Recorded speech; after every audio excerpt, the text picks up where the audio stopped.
Faisons un exemple assez simple comme premier exemple d'intégration coordonnée polaire.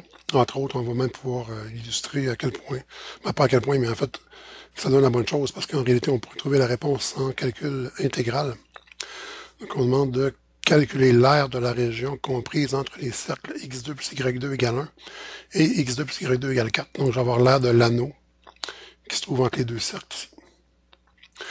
Si je voulais absolument utiliser le calcul intégral pour faire ça en coordonnées cartésiennes, ce serait vraiment emmerdant. Parce que moi, je pourrais déjà dire, je vais faire un quart de l'anneau, je vais faire x4, mais je n'ai pas un domaine régulier d'intégration. Parce que ici, si je fais des bandes verticales, ben, je vais du cercle extérieur au cercle intérieur, mais rendu ici, je vais du cercle extérieur à l'axe. J'aurais le même problème avec des bandes horizontales. Il faudrait que je découpe ma zone en R1 et R2. Puis dans une ou l'autre des régions, j'aurais à intégrer une soustraction de racine carrée de forme A2-2. Donc j'aurais des substitutions trigonométriques à faire, puis ça finirait plus. Mais en coordonnées polaires,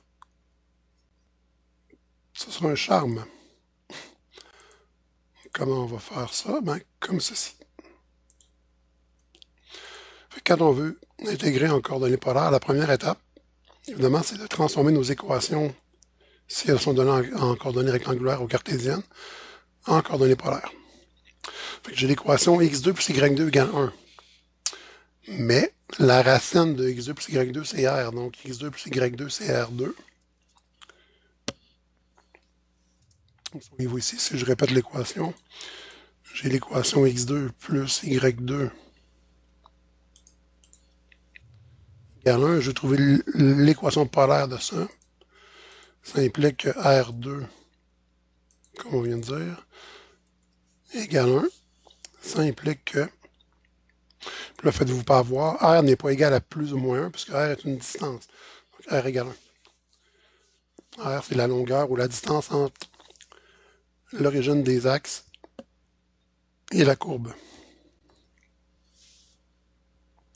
J'ai une première équation. Mon cercle intérieur est d'équation R égale 1. Comme on avait dit, en coordonnées polaires, une constante, c'est un cercle central d'origine. Si on fait quelque chose de similaire pour la deuxième équation, le deuxième cercle, le cercle extérieur,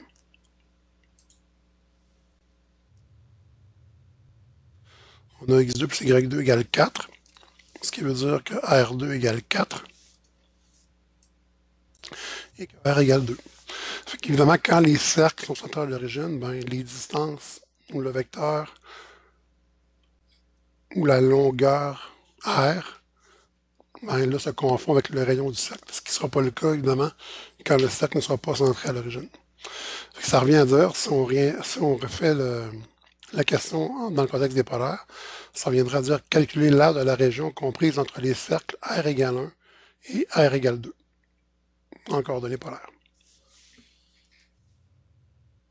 Donc, ce ne sera pas très compliqué. L'aire cherchée égale l'intégrale. Puis, en général, évidemment, R étant une fonction, R va dépendre en général de θ, comme Y dépend en général de X.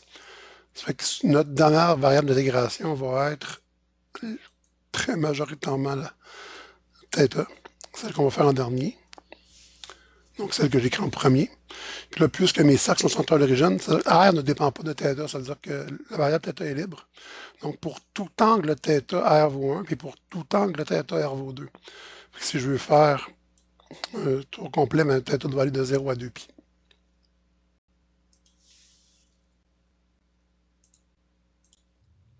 Donc, de 0 à 2π. J'aurais pu aussi faire seulement le premier cadran, puis faire x4.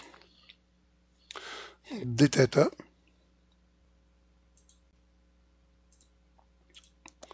commence à 0. De l'intégrale sur les R allant de quoi à quoi?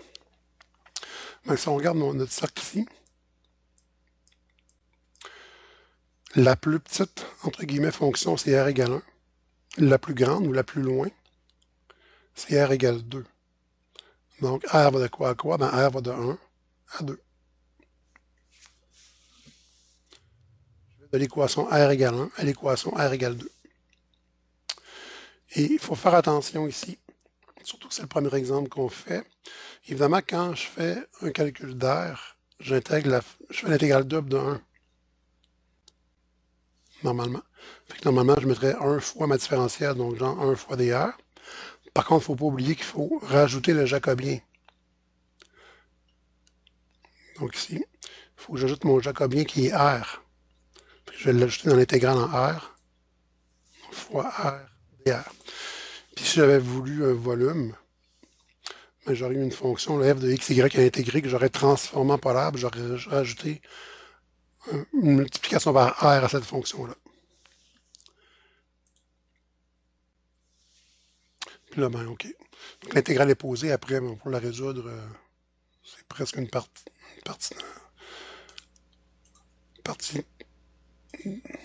de plaisir. Donc, θ égale 0 à 2pi. Je vais aller un peu plus vite. Là. Si l'intégrale de R, ce serait R2 sur 2.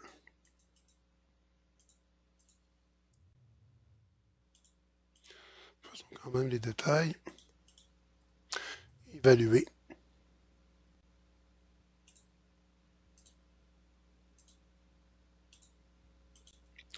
Sur les R allant de 1 à 2,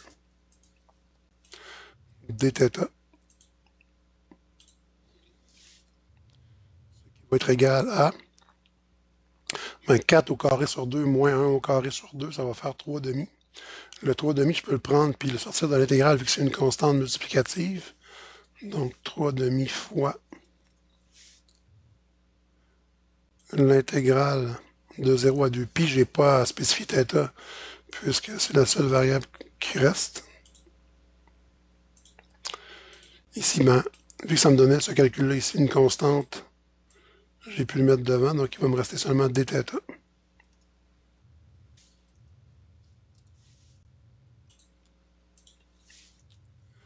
Ce qui veut dire que ça va me donner 3 demi fois l'intégrale de dθ, c'est θ, au même titre que l'intégrale de dx, c'est x.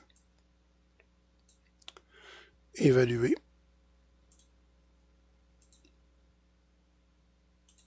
De 0 à 2pi.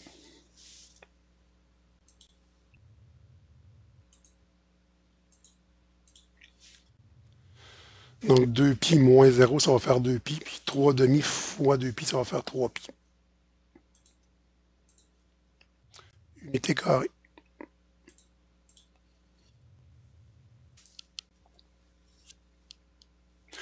Est-ce que cette réponse-là a de l'allure?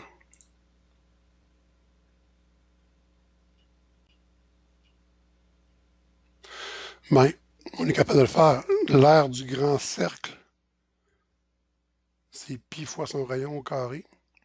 Son rayon au carré, c'est 4, donc c'est 4pi. L'aire du petit cercle, c'est pi fois son rayon au carré. Son rayon au carré, c'est 1. Donc c'est pi fois 1 pi. 4pi moins pi, ça fait 3pi. Évidemment, c'est un peu stupide d'utiliser l'outil qu'on vient d'utiliser pour calculer l'aire de cette région-là, mais on voit que ça fonctionne.